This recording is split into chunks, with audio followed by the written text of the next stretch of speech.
Selamat shalom saudara, puji nama Tuhan. Kita malah pada pagi hari ini kita akan belajar mengenai huruf res. Pinter ya saudara ya. Saya lihat saudara ini makin hari rupanya balapan terus sama saya ya. Jadi saya mau menyampaikan sesuatu, ternyata saudara sudah lebih tahu. Oke, huruf res. Huruf res ini seperti ini dia bentuknya ya. Kita akan lihat. Nah, saudara, huruf res itu adalah huruf yang ke-20 dari alfabet Ibrani. Jadi, huruf res itu memiliki bentuk piktografnya kepala. Ya, ini seperti kepala manusia. Piktografnya seperti itu. Nah, karena dia bentuknya kepala, maka dia bermakna atau bisa juga berbicara mengenai tentang kepemimpinan, saudara. Ya. Bisa juga berbicara tentang permulaan dari sesuatu. Gitu. Dia mengawali begitu. Dia yang awal dari sesuatu. Ini makna dari huruf res. Nah, huruf res itu berbicara mengenai simbol kebesaran atau kebalikannya saudara, kemerosotan. Dia juga berbicara tentang kemakmuran atau kebalikannya, kemiskinan, saudara. Kenapa? Karena yang namanya pemimpin, kita berbicara tentang kepemimpinan. Setiap kita, setiap saudara, ya, termasuk saya, kita semua adalah pemimpin. Amin. Pemimpin atas apa? Pemimpin atas hidup kita masing-masing, yang paling mendasar. Betul kan? Pemimpin atas keluarga kita. Pemimpin atas organisasi kita. Nah, saudara, kalau yang namanya seorang pemimpin, kalau kita tidak mampu memimpin diri kita dengan baik, maka yang terjadi adalah kemerosotan atas hidup kita. Bukan keberuntungan, bukan kebahagiaan yang datang kepada kita, tetapi yang datang kepada kita adalah kesialan, yang datang kepada kita adalah malapetaka. Kenapa? Karena kita tidak mampu memimpin hidup kita sendiri. Itulah sebabnya huruf res ini berbicara untuk mengingatkan kepada kita bahwa ingat, kita harus mampu menjadi seorang pemimpin, artinya memimpin hidup kita, membawa hidup kita untuk menjadi seseorang yang mendapatkan kebahagiaan. Amin, saudara. Nah, sekarang kita lihat ya. Jadi,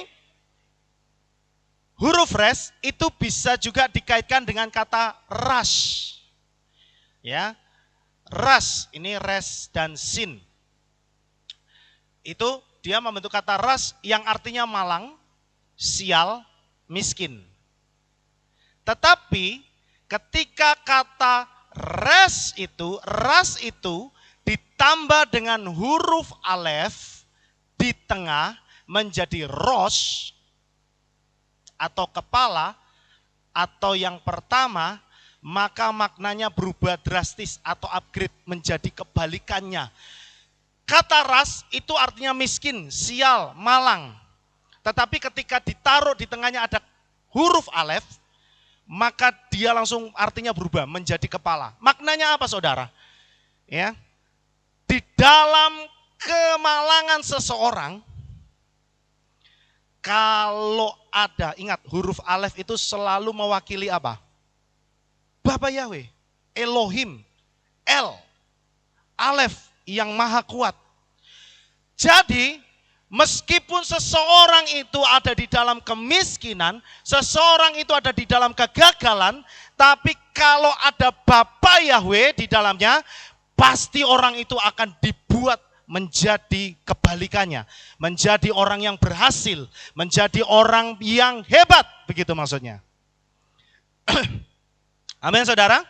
Oleh sebab itu, saudara, pagi hari ini saya katakan kepada saudara, ya, saya percaya di antara kita semua ini tidak ada seorang pun yang gagal dalam hidupnya. Kenapa?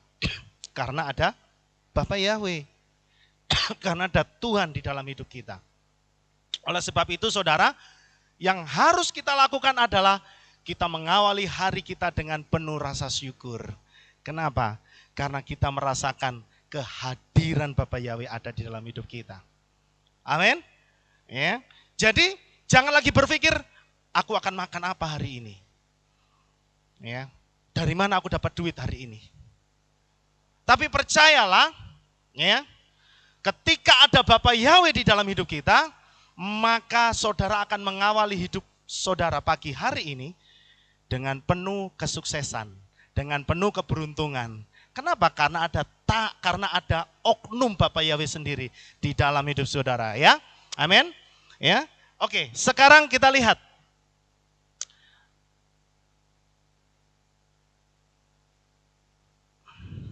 Oke. Rest itu punya arti juga wadah, saudara. Sama seperti bed. Bed itu kan rumah, betul ya? Kaf itu juga wadah. Tapi kaf itu bentuknya seperti sendok, juga seperti mangkok. Ya.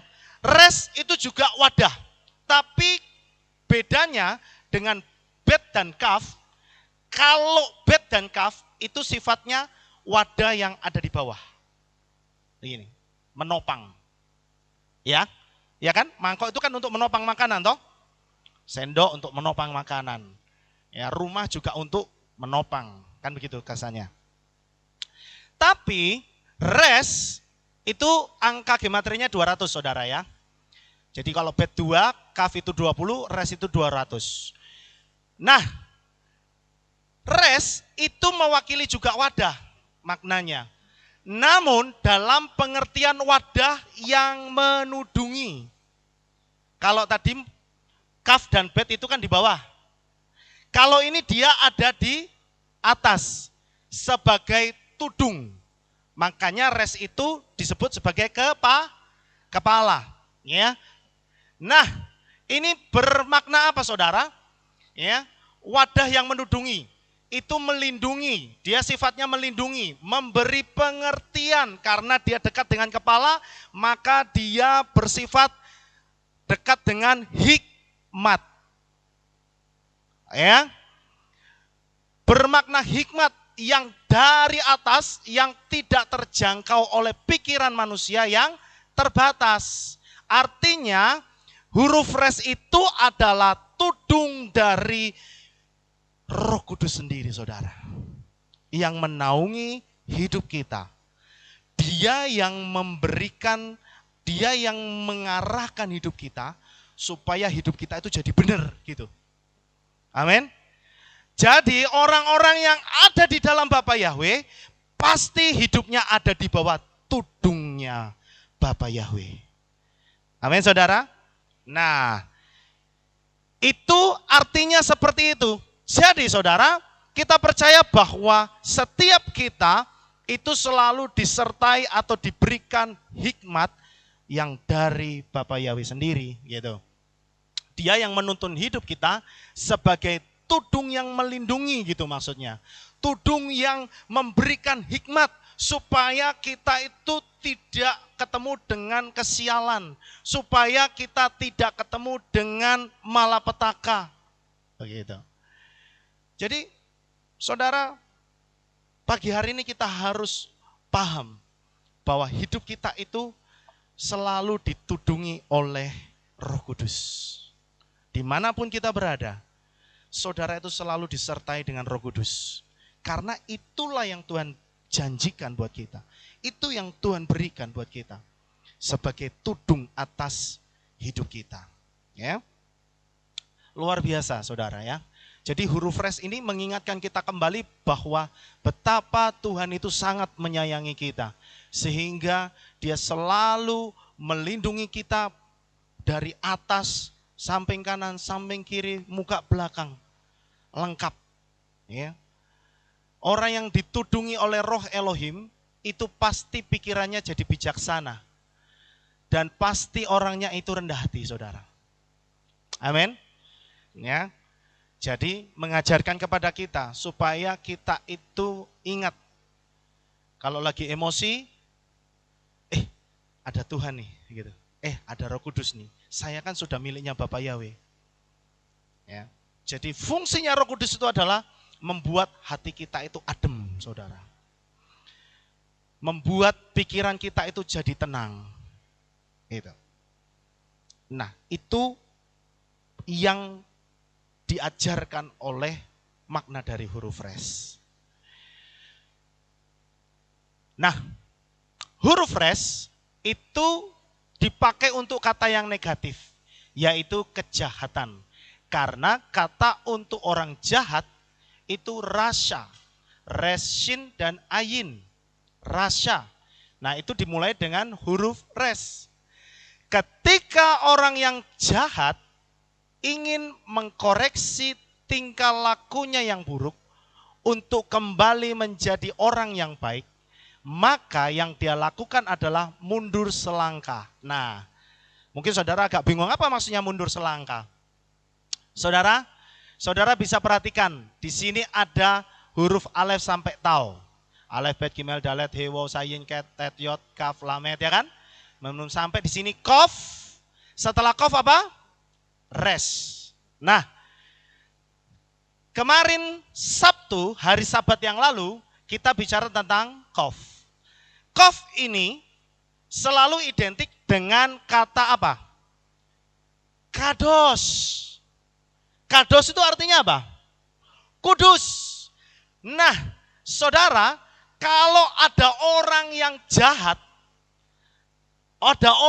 jahat, tetapi ketika dia ingin bertobat, maka itu diumpamakan seperti huruf res yang kembali, orang yang berada di huruf res, dia mundur selangkah pada huruf kof. Nah, maksudnya apa?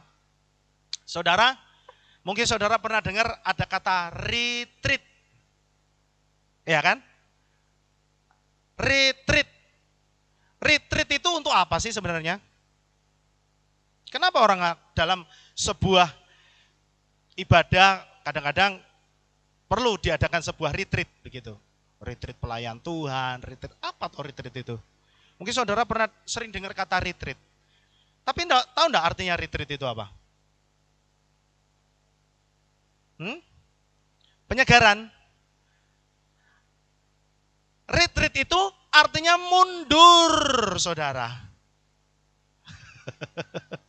Retreat, tulisannya begitu. Saya nggak tulis sih sebenarnya di sini. Nah, konsepnya itu hampir sama dengan ini. Retreat itu mundur. Mundur untuk apa? Orang yang maksudnya itu mundur selangkah, itu maksudnya untuk merenungkan dirinya. Sudah sejauh apa selama ini kita melayani Tuhan? Sudah sejauh apa hidup kita di hadapan Tuhan? Gitu loh saudara. Retreat itu fungsinya sebenarnya untuk merenung. Mengingatkan kita kembali. Retreat, itu kembali. Gitu maksudnya. Kembali maksudnya kita disuruh mengkoreksi lagi begitu. Mengkoreksi. Makanya kalau kita retreat itu diharapkan supaya apa sih? Supaya ada perubahan kembali ke apa? Ke titik yang murni gitu maksudnya. Mungkin selama dulu kita melayani Tuhan dengan menggebu-gebu, lama-kelamaan jadi jenuh biasa aja. Nah, ketika diadakan retreat, saudara disegarkan kembali gitu. Maksudnya dikembalikan lagi kepada titik di mana saudara itu seperti dulu melayani Tuhan dengan menggebu-gebu. Ngerti saudara ya? Nah, konsepnya ini sama saudara, ya. Jadi huruf res ketika kembali ke kof, karena res ini dikatakan identik dengan kata rasya, jahat. Ketika dia kembali ke kof, itu maksudnya dia mengkuduskan dirinya kembali. Begitu. Kira-kira sampai sini saudara bisa mengikuti enggak? Ya. Nah, kita itu juga demikian saudara, dalam hidup kita perlu yang namanya retreat. Enggak harus ke Kopeng, enggak harus ya, di rumah sendiri juga bisa retreat. Artinya apa? Saudara duduk. Ya, makanya Bapak Gembala ajarkan meditasi. Ya kan? Penyembahan maksudnya apa? Untuk kembali ke titik nol di awal, saudara. Dulu ingat bagaimana engkau mula-mula jatuh cinta sama Tuhan. Begitu. Nah, ya. Nah, hal ini mengajarkan pada kita bahwa setiap manusia yang jahat itu sebenarnya masih memiliki setitik unsur kebaikan dalam dirinya. Percaya enggak, saudara? Sejahat-jahatnya manusia sebenarnya masih ada unsur yang baik. Juga kebalikannya, sebaik-baiknya manusia pasti punya unsur yang jahat. Nah, filosofi ini saya juga pernah lihat ada di filosofi orang Chinese ya. Yin dan Yang. Kalau saudara lihat gambarnya itu yang begini, di tengah bagian hitam ada titik putih, di tengah yang putih ada titik hitam. Sebenarnya konsepnya niru seperti ini, saudara. Nah, hal itulah yang menjadikan sebuah modal atau energi untuk orang tersebut kembali dan bertobat. Jadi setiap manusia itu sebenarnya masih, sejahat-jahatnya manusia itu masih punya kesempatan untuk kembali bertobat. Makanya jangan seorang pun dari kita menghakimi bahwa orang itu pasti jahat sampai mati. Karena belum tentu. Mungkin bisa saja waktunya Tuhan di akhir hidupnya menjamah hidup dia dan dia kembali bertobat. Ya. Nah, oleh sebab itu setiap orang yang bertobat itu harus dikasih kesempatan untuk diterima. Ya, saudara, siapa di dalam hidup ini yang tidak pernah salah? Ada yang tidak pernah salah? Tidak ada. Nah, kalau ada teman sepelayanan kita yang jatuh di dalam dosa, bukan dijauhi, bukan dihakimi. Paham, saudara? Begitu ketahuan nih si A, wah ketahuan nih jatuh dalam dosa ini, langsung jadi kasak kusuk. Ojo cedak-cedak. Kenapa? Ketularan kok gue. Ya kan? Gitu. Itu banyak terjadi, saudara. Jadi orang yang tadinya sebenarnya dia itu harusnya dipeluk, dirangkul, jadi malah terhilang. Kenapa? Karena banyak orang-orang yang hidupnya merasa benar. Jadi saudara, pagi hari ini juga pesannya adalah, ayo kita sesama sama kekasih mempelai Hamasia. Kita ini adalah satu tubuh, amin. Ya. Kalau ada saudara kita, teman kita, mereka tidak datang, mungkin karena malu, jangan dijadikan sebagai sumber bahan gosip. Ya. Tetapi tugas kita adalah datangi dan memeluk mereka. Amin. Karena orang itu masih ada energi kebaikan di dalam dirinya. Dan bukan tugas kita untuk menghakimi bahwa dia orang yang akan selamanya jahat. Gitu. Tapi tugas kita adalah untuk membawa dia kembali. Datang sama Tuhan. Bertobat. Nah, itu yang Tuhan mau sebagai tubuh Hamasia. Amin, saudara. Ya, jadi bukan hanya tugasnya tim kunjungan. Bukan hanya tugasnya tim kunjungan. Wah, ada tim kunjungan, ada mami kan, gitu. Bukan gitu. Tapi kita semua, saudara, harus bergerak bersama-sama. Kalau jempol ini cantengan, do you know the meaning of cantengan? Hah? Oh, sini temu mulen ya. Sorry, saya ini kan orang Jawa Timur ya. Jadi istilahnya banyak yang beda. Cantengan, ya temu mulen. Itu kan sakit ya. Sakitnya minta ampun itu. Ya kan, serba salah. Padahal kalau kita mau megang sesuatu, itu pasti melibatkan jempol. Bisa saudara megang tanpa jempol? Sukar. Bisa, tapi kan angel saudara ya. Makan enggak pakai jempol. Piye mangane? Gak enak saudara ya. Merusut-merusut sendoknya. Ya kan? Ya kan? Gitu. Tapi kalau jempol ini sakit, apakah kita ngutuki jempol ini? Yo rame-rame dikutuki jempol kapok, jempol mati hosisan. Gitu? Enggak kan? Wes, ini tugel wae. Gitu? Enggak. Karena seluruh tubuh ikut sakit. Betul ya? Pasti semua ini bergerak untuk cari apa? Cari obatnya. Betul ya? Direwangi, tengah malam saudara keluar ke apotek. Buat apa? Cari obatnya. Nah itu maksudnya kita ini juga bersama-sama sebagai tubuh Hamasya saling ngobatin satu sama lain. Amin. Ya, satu sakit, semua sakit, saudara. Nah, ini huruf res itu mengingatkan kita gitu loh. Ya. Jadi jangan dihakimi karena masa lalunya. Ya. Kenapa? Karena Yeshua itu sudah menghapus semua dosa masa lalunya. Makanya kalau orang itu bertobat, kasih kesempatan dia untuk kita gandeng melayani Tuhan. Amin. Gitu ya. Nah, res ini ada istilah res kaya, res yang artinya kaya, dan res yang artinya miskin. Jadi begini saudara, huruf res ini, itu dia punya makna dualitas. Ya, tergantung dia ditaruh di kalimat apa. Begitu. Ya, kita akan lihat saudara ya, di dalam kitab Devarim atau Ulangan 1 ayat 21 dan 1 Samuel 18 ayat 23. Nanti kita lihat. Nah, ini contohnya, ya. Ini ketika Moshe di dalam Ulangan 1 ayat 21, ya, dia mengatakan kepada bangsa Israel, apa yang dia katakan? Yang dia katakan begini.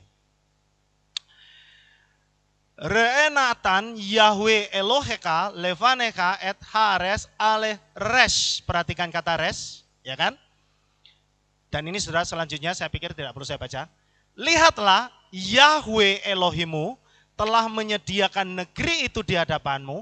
Majulah, ingat res yang di sini, ini artinya ketika saya lihat artinya milikilah. Milikilah. Karena Yahweh Elohim leluhurmu telah mengatakannya kepadamu, jangan takut atau cemas. Ada kata res dalam ayat yang kita baca, saudara. Nah, kata res atau kata kerja yang digunakan Moshe ini, itu mengacu kepada arti res itu mengambil sesuatu. Yang dimaksud res di situ adalah mengambil sesuatu. Mengambil, memiliki, mengambil sesuatu, paham ya? Bangsa itu berdiri hanya beberapa hari sebelum memasuki tanah Israel, kan begitu janjinya. Yang akan mereka warisi dan kuasai.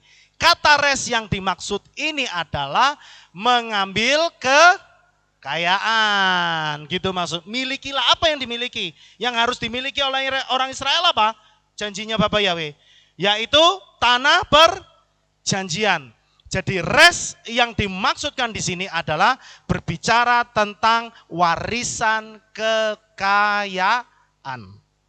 Ini. Kemudian yang berikutnya, tapi di sisi lain ada ayat lain yang menggunakan huruf yang sama, res juga tetapi dengan nikut dan pengucapan yang berbeda. Nikut itu ada koma di atasnya begitu. Ya. Nah, komanya itu di huruf sin ini nanti kita lihat. Nah, itu berarti kebalikan dari makna kekayaan, yaitu tentang kemiskinan. Di dalam 1 Samuel 18 ayat 23, ayat ini menceritakan tentang hubungan antara Raja Saul dan Daud ketika Saul ingin menikahkan putrinya Michal dengan Daud. Namun Daud merasa bahwa tidak pantas bagi orang yang sederhana dan miskin seperti dia untuk menikah dengan keluarga kerajaan, dan karenanya dikatakan, apa yang Daud katakan? Begini, Wayomer Daud hankala beenechem hithaten bamelech wa anoki is ras. Ketemu lagi kata ras, wenikleh. Apa? Artinya begini, dan Daud berkata, apakah sesederhana itu menurut pandanganmu menjadi menantu raja, dan aku seorang yang miskin, itu maksudnya. dan dipandang rendah. Daud menggunakan kata ras untuk mengekspresikan bahwa dirinya itu orang yang miskin, gitu. Ya, orang yang rendah gitu. Seolah-olah dia menganggap dirinya itu lebih rendah daripada Saul. Ya. Nah, apa yang dapat kita pelajari dari dua arti untuk huruf yang sama ini? Kita belajar bahwa seseorang memiliki dua macam pola berpikir. Dan dua pola berpikir itu bisa menjadikan dia kaya atau menjadikan dia miskin. Bisa menjadikan dia sukses atau menjadikan dia gagal. Ya, jika seseorang bertindak dengan bijaksana, dengan pemikiran yang positif, maka mereka dapat mencapai tingkat kekayaan yang tinggi. Nah, ini yang sering diajarkan oleh papi, saudara. Supaya kita itu menjaga hati dan pikiran kita tetap positif. Supaya apa? Supaya saudara itu terus dihujani berkat, gitu loh maksudnya. Amin. Ya, gitu maksudnya.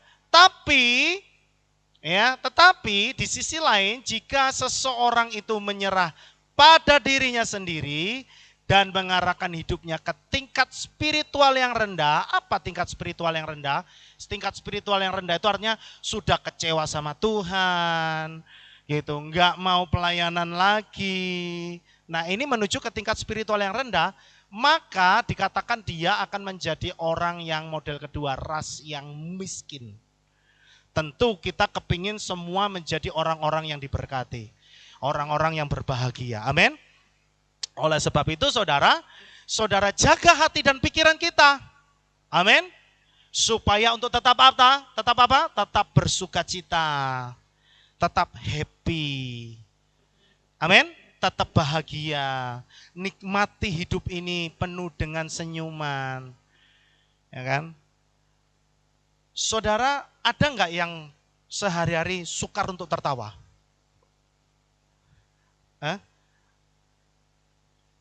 Pernah enggak nemuin orang yang jarang banget ketawa gitu?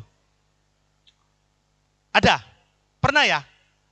Kalau saudara tahu ketemu orang itu, saudara gimana caranya untuk bikin dia ketawa? Ya, itu dikit-dikit, tapi bisa tambah marah dia ya. Gak usah saudara. Sekarang kan musimnya sudah teknologi toh. Kirimin terus video sing lucu-lucu saudara. Kirimin terus ya toh. Nanti mesti dia kan mungkin kalau ketemu sama orang gengsi untuk ketawa toh. Tapi kalau di dalam kamar dia nonton, ketawa sendiri. Ya. Pokoknya hidup itu harus dibuat sering untuk ketawa. Amin.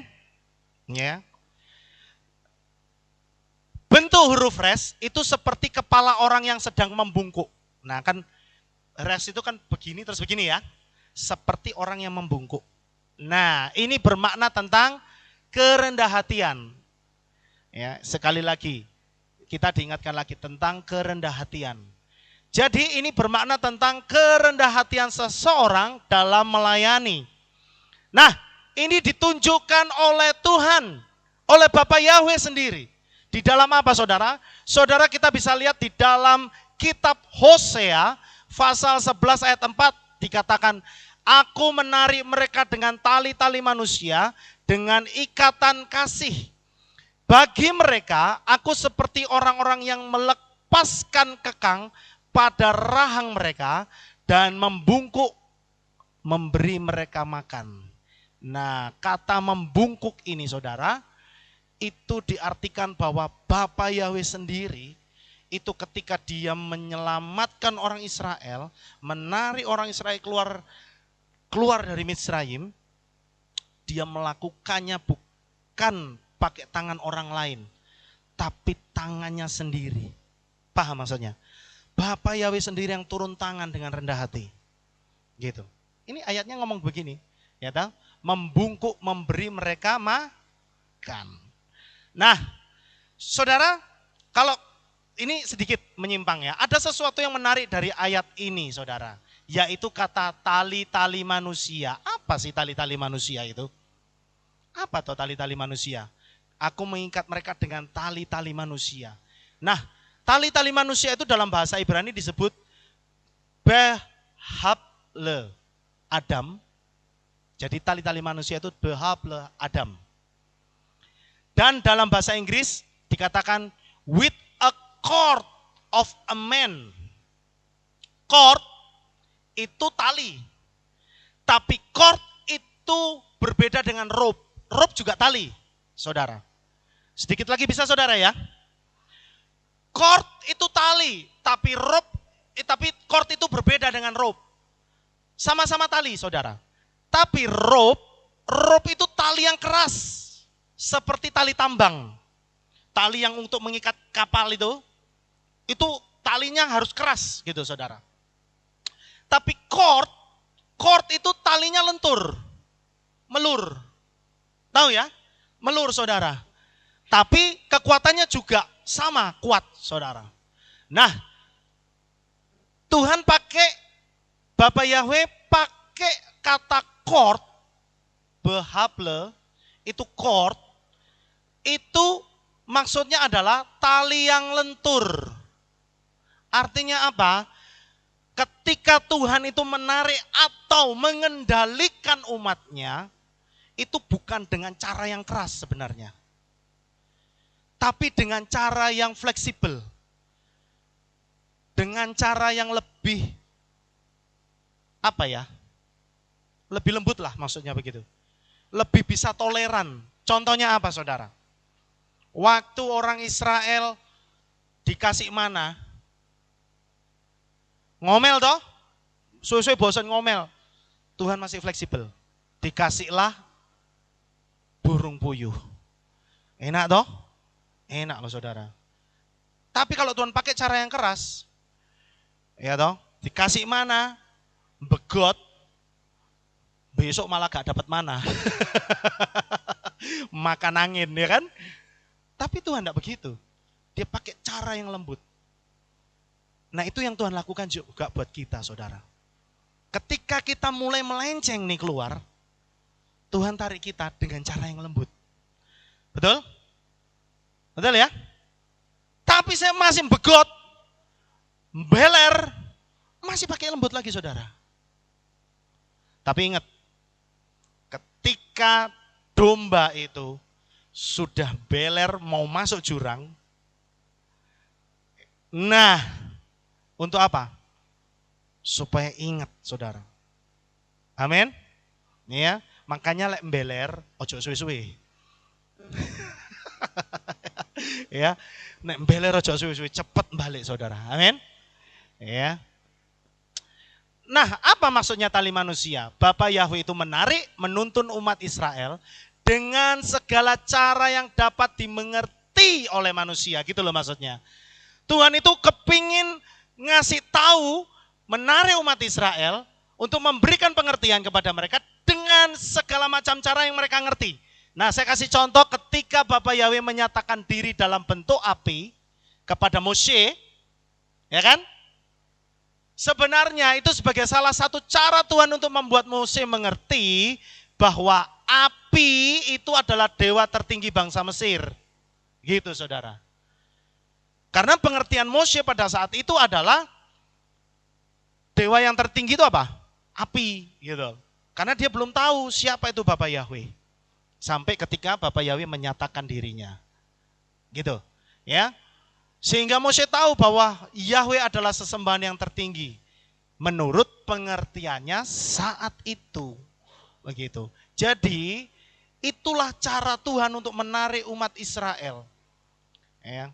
Makanya saudara jangan heran ketika ada orang kesaksian, saya ngotot tetap pakai nama Yesus. Umpama. Kenapa? Karena saya dulu waktu bertobat didatangi oknum dan dia ngaku namanya Yesus. Nah, seharusnya dikasih pengertian seperti ini, saudara. Karena kamu dulu taunya juru selamat itu namanya Yesus. Tetapi dengan pengertian yang semakin mendalam, kita lebih mengenal. Namanya bukan Yesus, tapi Yesua. Begitu saudara ya. Jadi kalau ada orang yang ngeyel, ya maklumlah, kasih pengertian. Sama seperti Moshe. Tapi itu cara Tuhan untuk menarik jiwa-jiwa.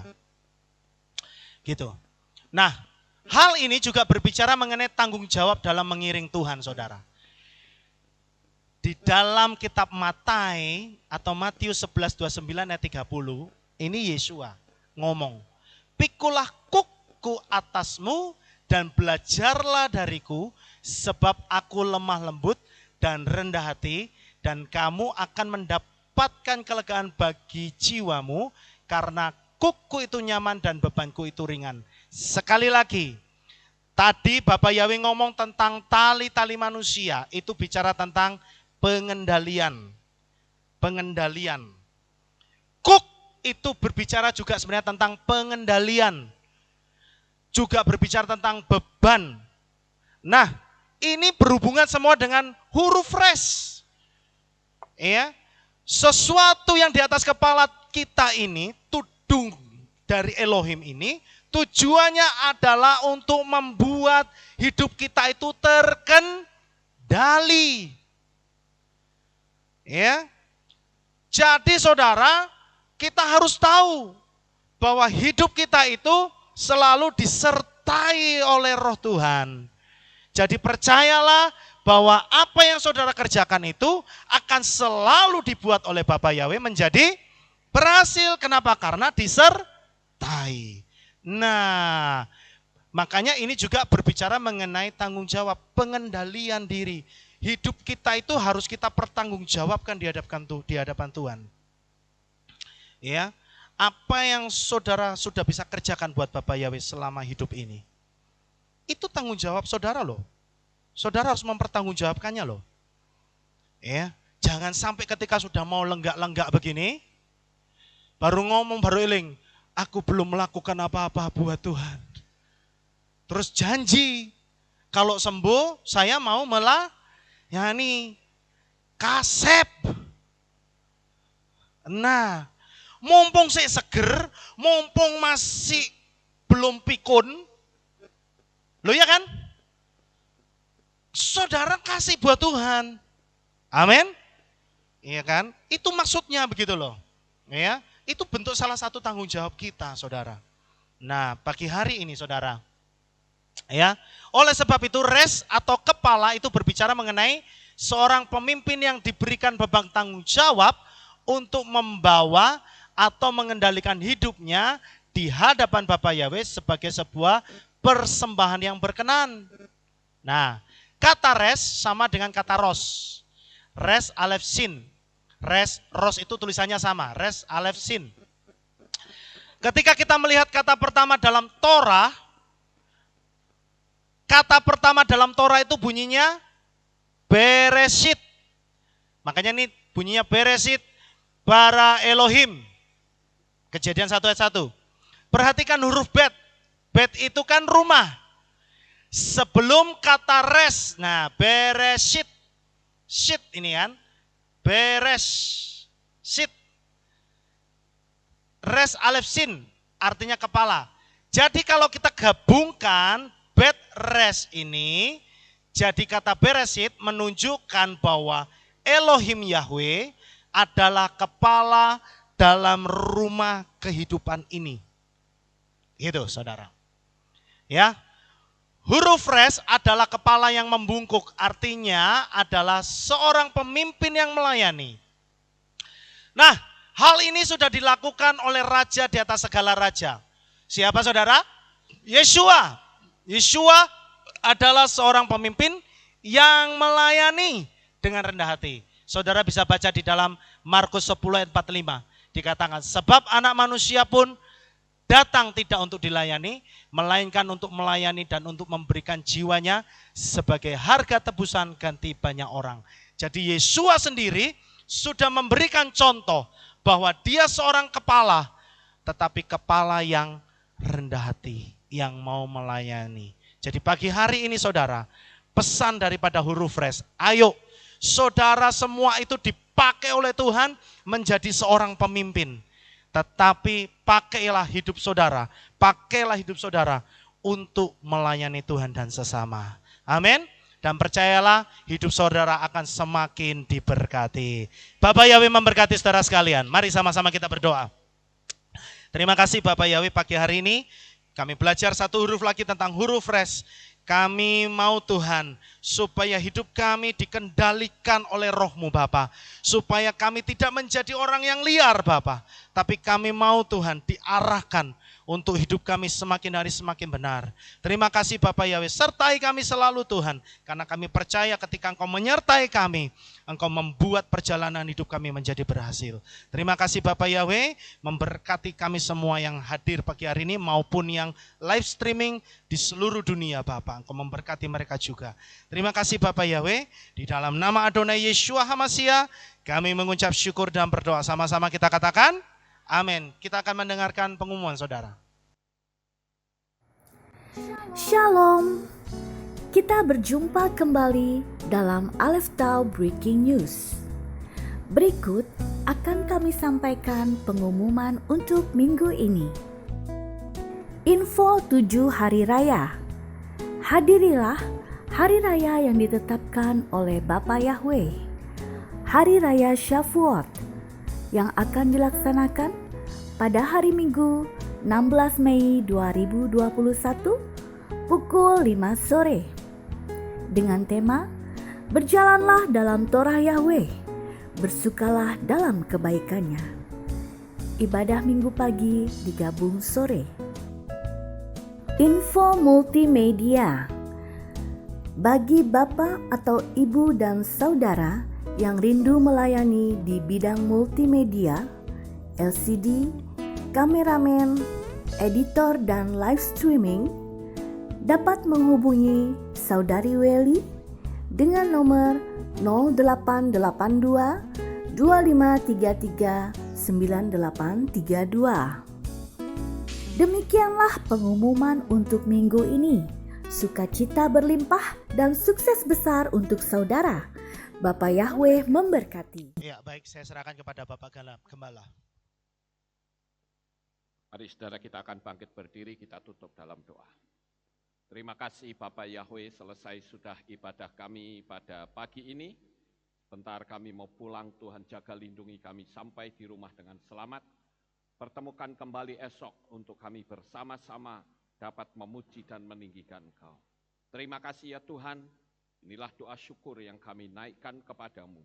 Di dalam nama Adonai Yeshua HaMashiach, kami sudah berdoa dan mengucap syukur. Mari kita angkat tangan kita dan kita akan menerima berkat Kohanim. Haleluya. Yevarechecha Yahweh wa yishmereka. Amen. Ken yehi rotso. Yair Yahweh panau eleka. Vichuneka.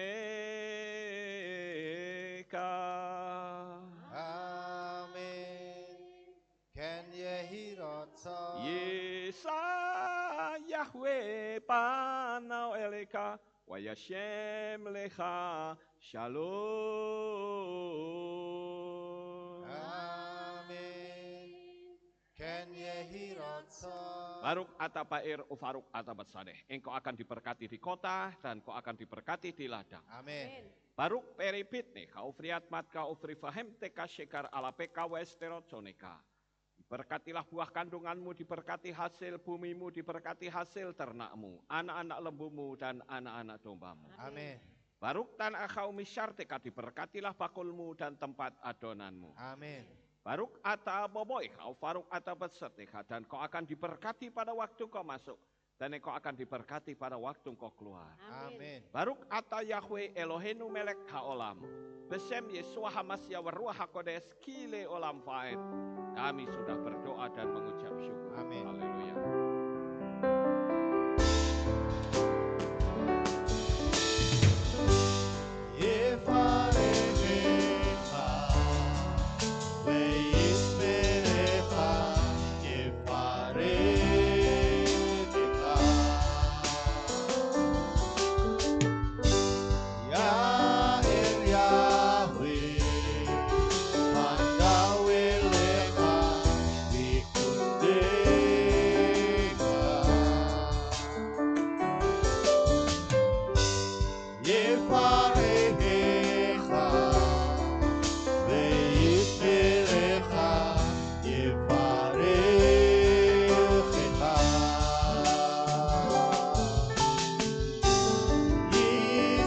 Yahweh, Mandawe Lecha, Bikudela.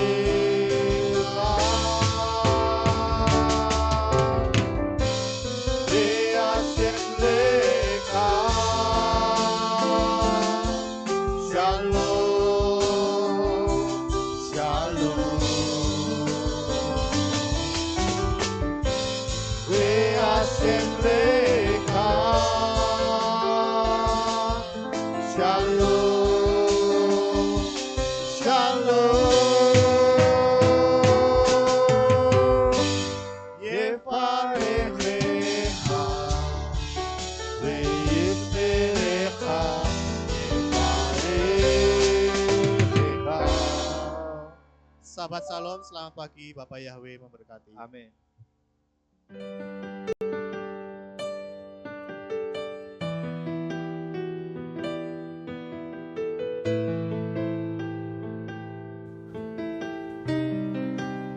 Segala pujian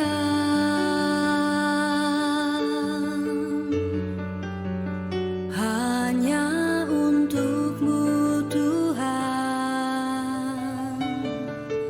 segala kehormatan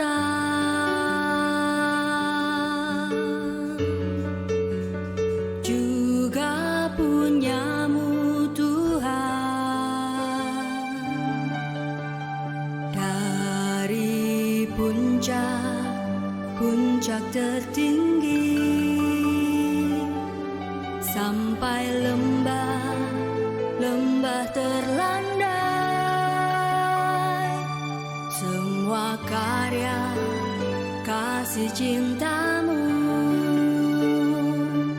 sujud menyembah Sang Maha Pencipta.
Menjadi